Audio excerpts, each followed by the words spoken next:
Good morning, good afternoon, good evening, my fellow believers. Let's get it going. How are you doing? Welcome back to another video in the backyard, whatever you want to call this, guys. At the Airbnb, we're here for another month, just last about 3 weeks. I'm excited to show you guys the transition, the new townhouse. I have no clue we're going to film there, but I'll give you a little, maybe a house tour. Probably not. I say that. YouTube stuff. Anyways, you guys let me know what you think. It is colder out today. The forwards hat, we got the flannel, come on now.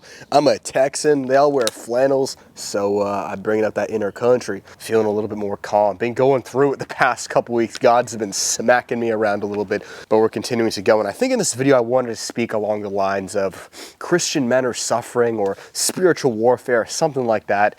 And I truly believe, ironically, the reason Christians, the vast majority of Christians, including a lot of you guys, I'd say like up to 90%, are really struggling is because you guys do not have enough fight. You see, the irony, guys, and here it's so beautiful, right? Come on! Told you. There's 3 phases, as you guys know, in philosophy. This is from Thus Spoke Zarathustra, Friedrich Nietzsche, who's not a Christian, but it's still, I really do like the picture he paints. He speaks of in a man's journey. There's 3 main phases. We have number 1, the camel, right? We'll speak of it. The beast of burdens, ignorant, blue pill, beta. Then you have the lion, right? That's like red like this flannel. That's on fire. That's really carving your path. That's being a demon slayer, let's say, biblical lion.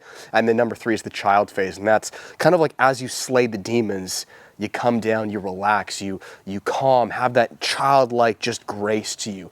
Not out of ignorance, unlike the camel, but because you've slayed the demons and you can be more balanced so you don't burn out, which is, I think, a huge reason why I got married. I didn't think I'd be around too long, I'll be honest. And I gotta be honest with you guys, I think the biggest reason why I'm very fiery to you guys is because I know, and I say this with respect, the vast majority of you, I don't care how old you are, because make no mistake, you can be a 40-year-old man still as a camel. The vast majority of you guys are still here. Some of you are coming to here, and really the whole point of this channel, guys, is to mature yourself as well as myself to go from the camel to the lion to the child. Or let's just say the Ned Flanders Christian, the warrior of Christ, to the more matured, balanced king, amen, like King David. And this is what I'm beginning to learn. I'm still here, guys. I got that PTSD from slaying Muslims, LGBT, abortion, spirits running through my head every day, which a lot of you guys think is fake. You think like, oh, it's not a battlefield. That's because you're here, brother. Wake up. The vast majority of you guys are still here, and I don't say this to condemn you. I don't say this because I'm any better than you. I say this to exhort you guys. That's what we're commanded to do, right? Titus 2:11-15, some of my favorite verses. The spirit of grace that brings salvation to all men. It's appeared to all men, teaches us to deny ungodliness, worldly lust, the Ned Flanders beta Christian, to now live more soberly, righteously, to be zealous for good works. Right, guys, to be a more obedient Christian. Romans 12:1, to present your body a living sacrifice. Guys, if you're choosing to be a disciple, which granted, we come nowhere close to the OG disciples, it's a battlefield, guys. I don't know what to tell you. This is why I fight so hard, and it's why I'm against the hippy-dippy e-boy Christianity. I'm not saying that it's false, like we're talking the TikTok, Bryce Crawford's, yada yada. I'm not saying that that's false, guys. And these are good guys. Cliff, Georgienko, the Avengers, you want to call them. They're good guys. And if what they're saying is biblical, which I believe it is, that's amazing. My only contention with that, my fear for you guys, is that the few of you who are deciding to pick up your cross, or at least pursue this path a little bit further, go into that lion mode, right? Many are called, few are chosen. God wants you guys to pick up your cross. God has a calling over all of your lives if you're born again, but many are going to say no. Many are going to choose to be disobedient. My only fear with those Christian YouTubers is that they're not preparing you. They're not, because when ish hits the fan, you lose all your money, you go 20K in debt, lose all your friends, your family, lose your job, you start spreading the gospel, and your life's taken from you. John 3:30, John the Baptist says, I must decrease so Christ can increase. When that begins to happen, do you think this like e-boy TikTok Christianity is going to help you? Where are they going to be then? Guys, I say this, and the reason I have this like bravado, or the reason a lot of guys make fun of me, they say, David, you're too serious, you take it too hard. Guys, I'm just trying to get you guys ready, and this is not no persecution syndrome. I got a good life, man. I've put labor into this, and I'm reaping the rewards. I got married to an amazing wife who takes care of me when I'm sick. We got a townhouse. I have the ministry, like, I'm doing well, but that's because I had to go through that enduring period, guys. I had to go through that period, and I'll tell you guys this, again, I just say this to, I guess, paint a picture and help you guys. I was in Toronto, Canada. There were a lot of Christians, big churches, guys, I'll tell you that, a lot of influencers. I never saw them out, or very rarely, if ever, on the battlefield. Guys, anyone can be a Christian. Okay? This is a discipleship channel. Anyone can be saved. John 3:16, for God so loved the world that he gave his only begotten son, that whoever believes in him will not perish but have eternal life, right? Everlasting life. That's great. I'm not conflating that. But to pick up your cross, to mature as a Christian, that's not guaranteed. To be unto good works, Ephesians 2:8, 9, and 10, we're saved by grace through faith. Okay, that's what the Bryce Crawfords, the Cliff, that's all they preach. But what about the verse 10? Unto good works that God prepared in advance that we should walk in. I'll be honest with you guys, a lot of Christians, and I'm saying this, guys, not because I'm trying to be some cool guy.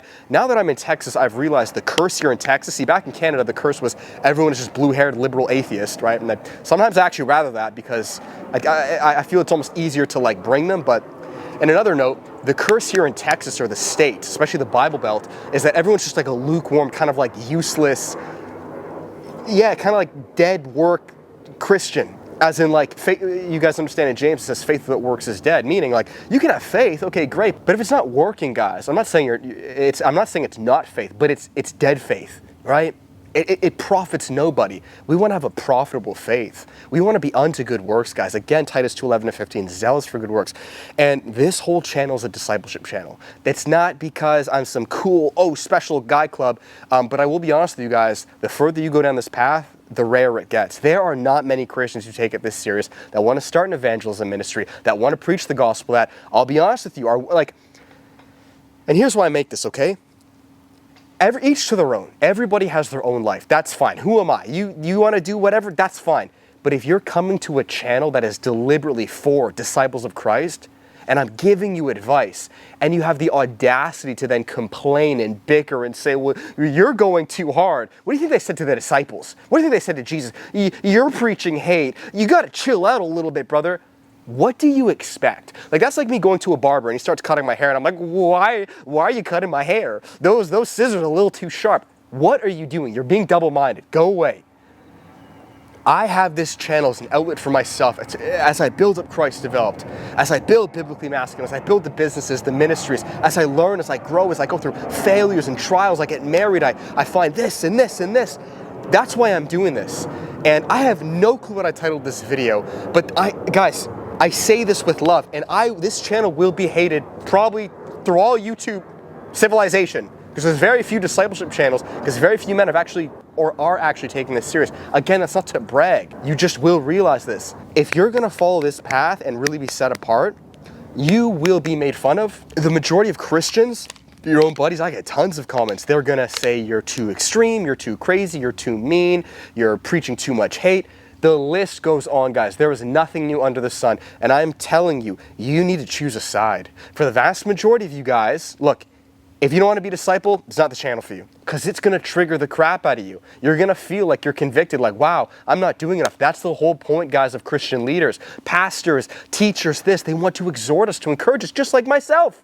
You don't go to a church, guys, and the majority of you guys do, which is why it makes sense everyone's getting butthurt. You don't go to church to feel good. If you go to church and you think, like, I'm just going so I can, like, do my confessions and wipe away the sins that I did and, like, I feel good about myself, I believe that's false. You go to church to get beat up. You go to church to get convicted, guys. I love Titus 2:11-15 too, because in verse 15, when it's speaking of to be zealous for good works, right? Peculiar people, that's verse 14. Verse 15 says, I'm going to kind of butcher it a little bit, but exhort, rebuke, and encourage all people. Let no one despise you. Guys, if you're going to follow this path, which we are all encouraged to do, Jesus has a plan for you. He has a purpose for you. If you'd like to call that discipleship, sure. I just think that's just the Christian walk.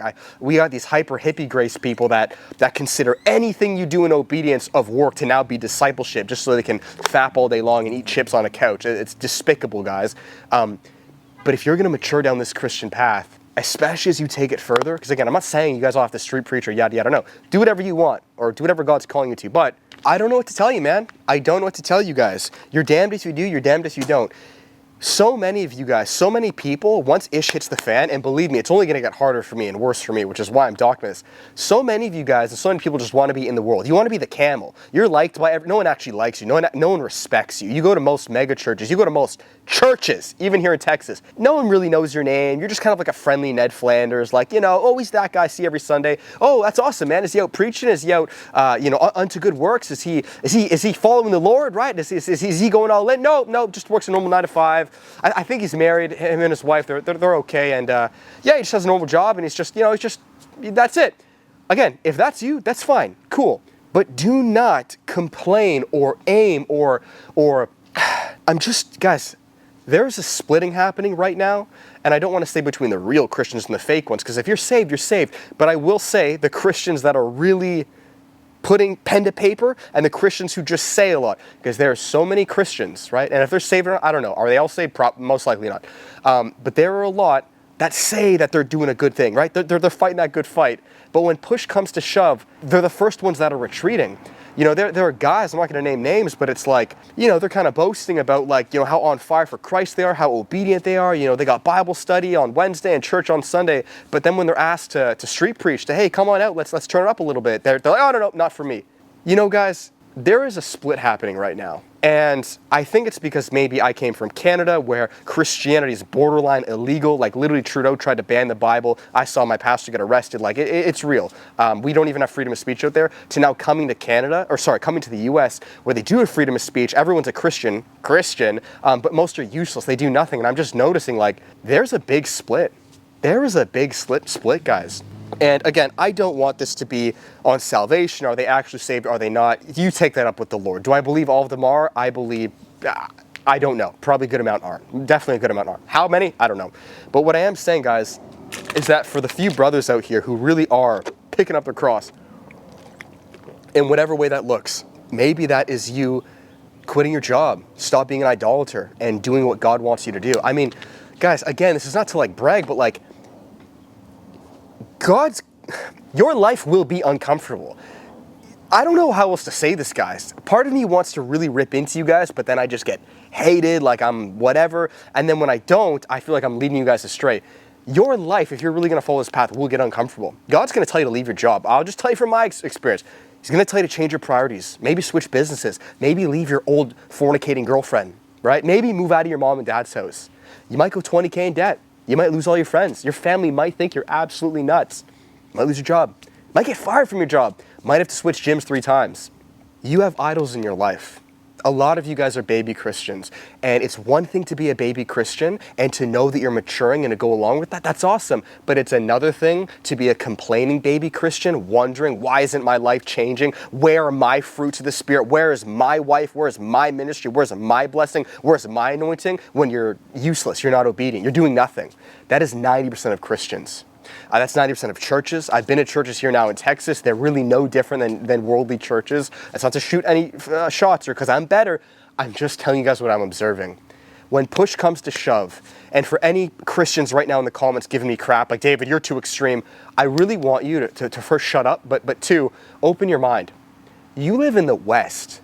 You are the most, we are the most privileged people in the world. If you're going to tell me that Christianity is just this cakewalk, you please tell me why the majority of Christians now are actually in China.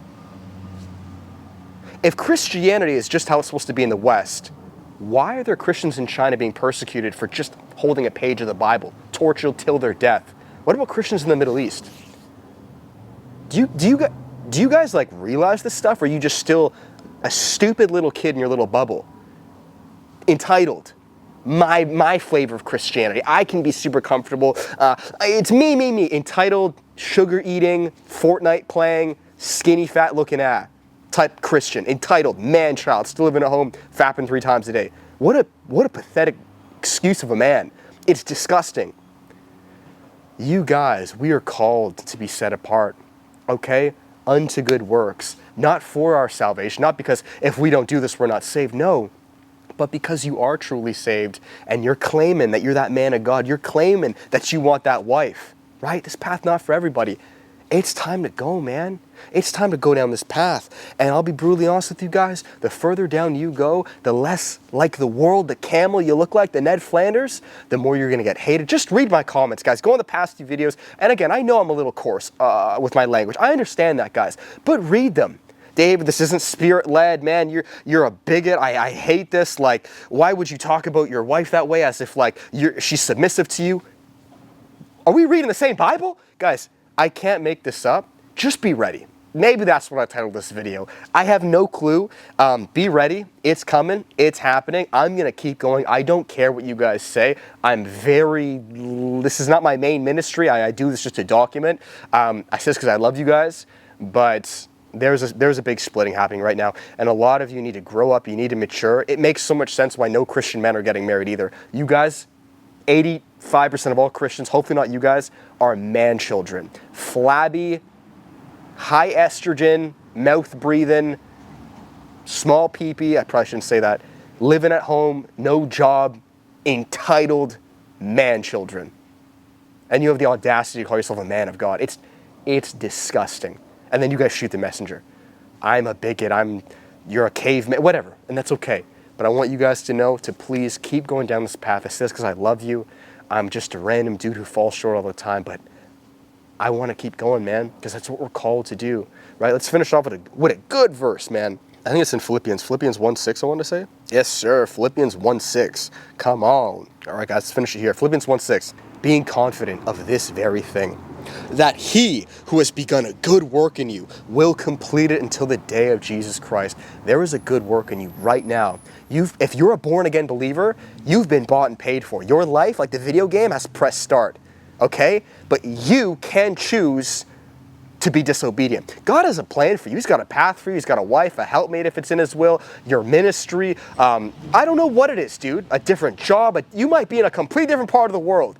He has that, right? Ephesians 2:10, right? Prepare these works in advance.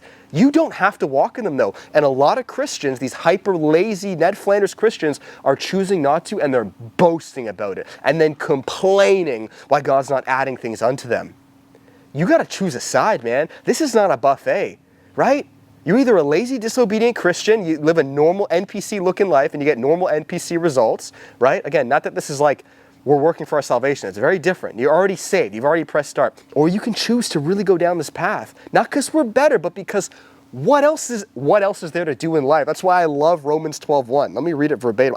This is probably, if I were to ever get a tattoo, which I'm not, I would most likely get this verse. So if anyone's saying what I'm saying is unbiblical, you were just biblically illiterate. Romans 12:1. I beseech you, therefore, brethren. This is Paul speaking. I beseech you, right? As in like, I'm urging you. I beseech you, therefore, brethren. Brethren, right? Christians, they're born again. By the mercies of God, that you present your bodies a living sacrifice, holy, acceptable to God, which is your reasonable service.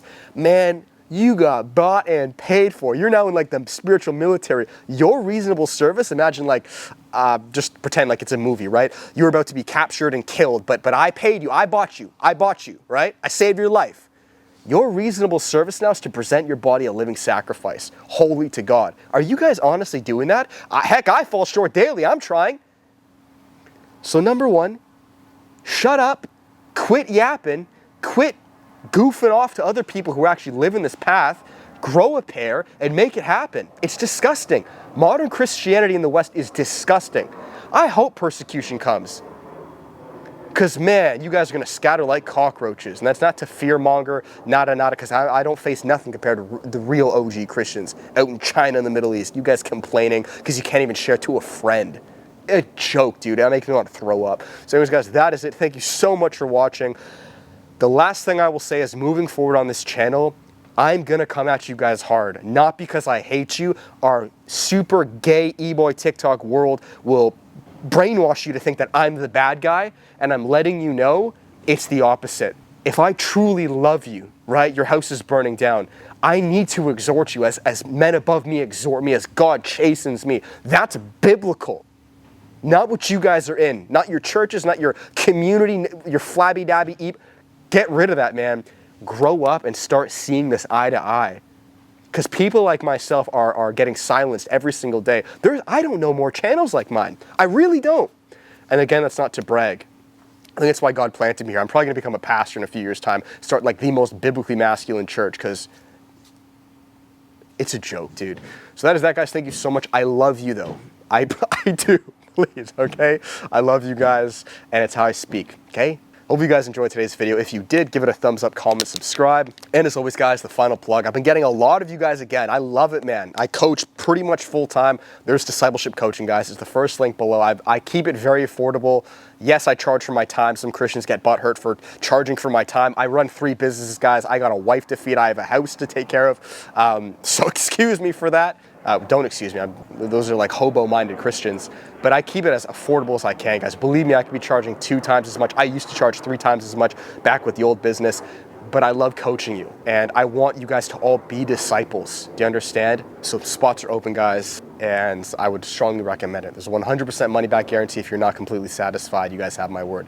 Or you guys can gift the ministry through supporting it down below. Thank you so much. Have an amazing day. And I'll check you guys next video. Give me video topics, ideas. I love you all. Please don't forget that when I come across very harsh, this is how men need to be spoken to. I don't care if you like me. I care about that I get you guys results. I care that you change as a man. Then I'll feel good. You can still hate me on your deathbed, but as long as you changed because of Christ speaking through me, my job's done, baby. Till next video, much love. Peace.